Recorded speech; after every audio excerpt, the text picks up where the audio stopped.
Bonjour à tous, nous poursuivons avec la deuxième Mishnah du 9e Pérec, Mishnah Bet. La Mishnah, là encore, à la suite de la première Mishnah, ne va pas nous parler de Shabbat. Mais, Minaïn, d'où est-ce qu'on sait? La Sefina, que un bateau, chez Iteora, que le bateau est pur. Le bateau ne peut pas recevoir d'impureté. C'est-à-dire que même si le bateau a été touché par une source d'impureté, donc comme un chéretz, un reptile mort, eh bien, le bateau ne peut pas devenir impur. À l'époque, c'était très important. Aujourd'hui, c'est vrai que nous n'avons plus toutes ces lois de pureté et d'impureté, donc c'est un peu abstrait. Mais à l'époque, si le bateau est impur et qu'ensuite le bateau a touché un aliment, cet aliment, si c'est de la terouma est impure et donc un Kohen ne pourra pas manger cette terouma, sinon il y a un chiyuv mita, il sera passible de mort, mita bidei shamaim.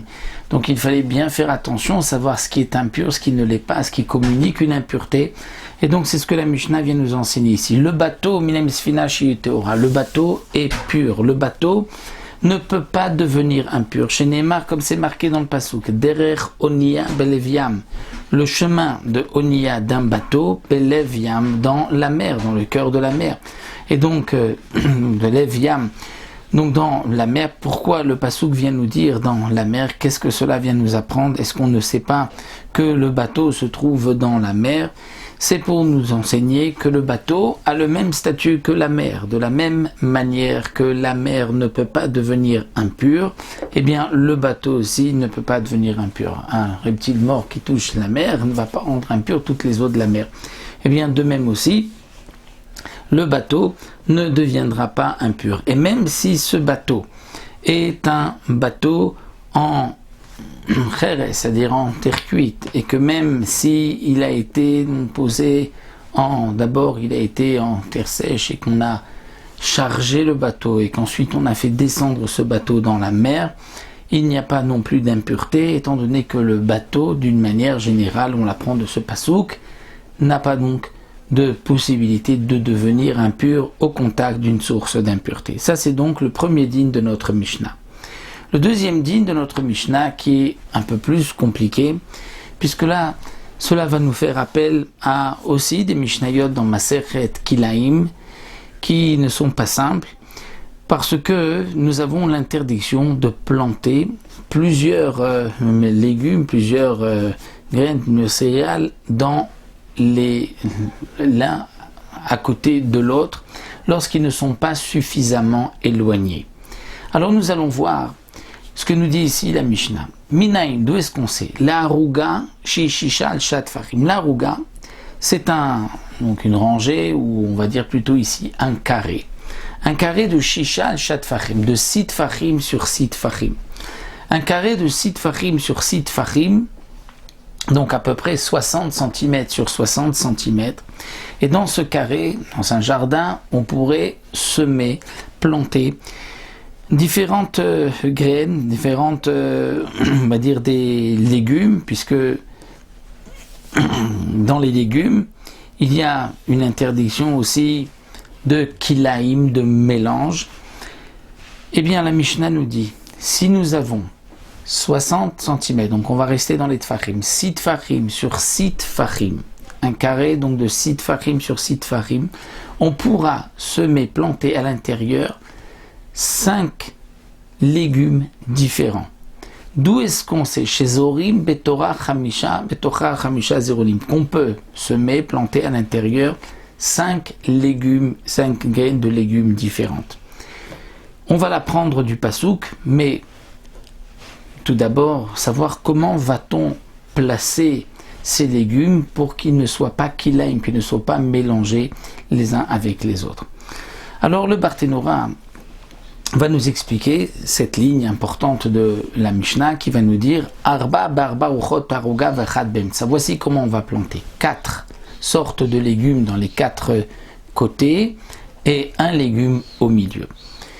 De quoi il s'agit? Donc on pourra remplir de chaque côté. Donc on va tracer, on va faire un carré de 6 tfachim sur 6 tfachim et ensuite dans ce carré de 6 tfachim sur 6 tfachim, on va pouvoir planter. Donc dans la rangée du haut, on va prendre 4 tfachim sur un tefar, donc 4 carrés. Si on fait 6 carrés sur 6, donc on va avoir 36 carrés. On va 4 carrés en haut, semer, planter une sorte de légume. Sur le côté aussi 4. Et d'un autre côté 4 et en bas 4. Et donc on a ici 4 légumes différents qui vont prendre donc 4 carrés en haut, 4 carrés en bas et 4 carrés sur les côtés. Ça fait en tout, nous aurons 16 carrés de un tefar sur un tefar qui sont plantés.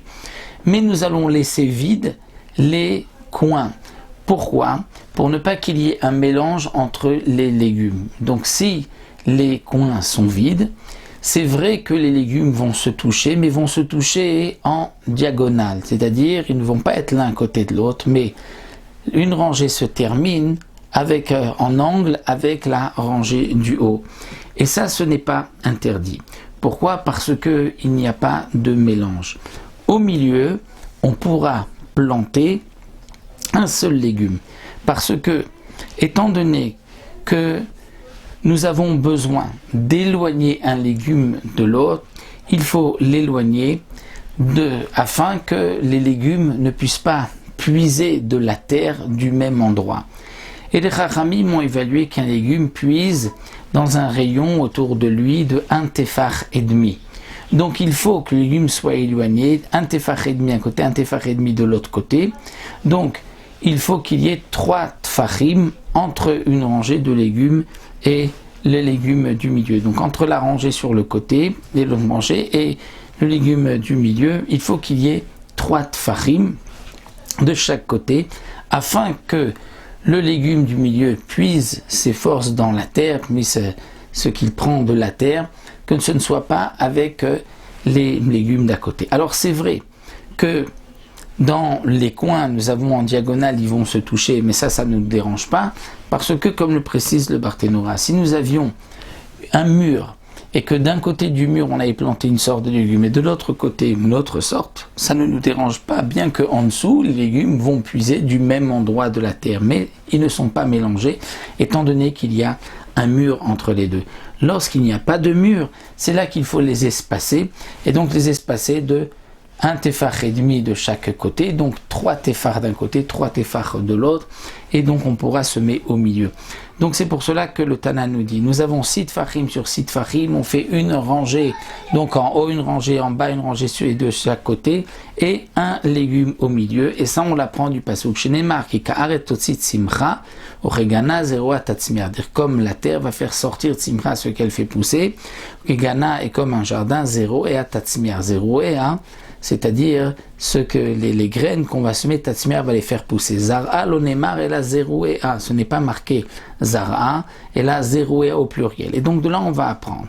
Puisque c'est marqué Totsi, c'est 1, Tzimcha, 2, zerouéa, c'est encore 2, et Tatzmiar, encore 1. Et donc nous avons 5.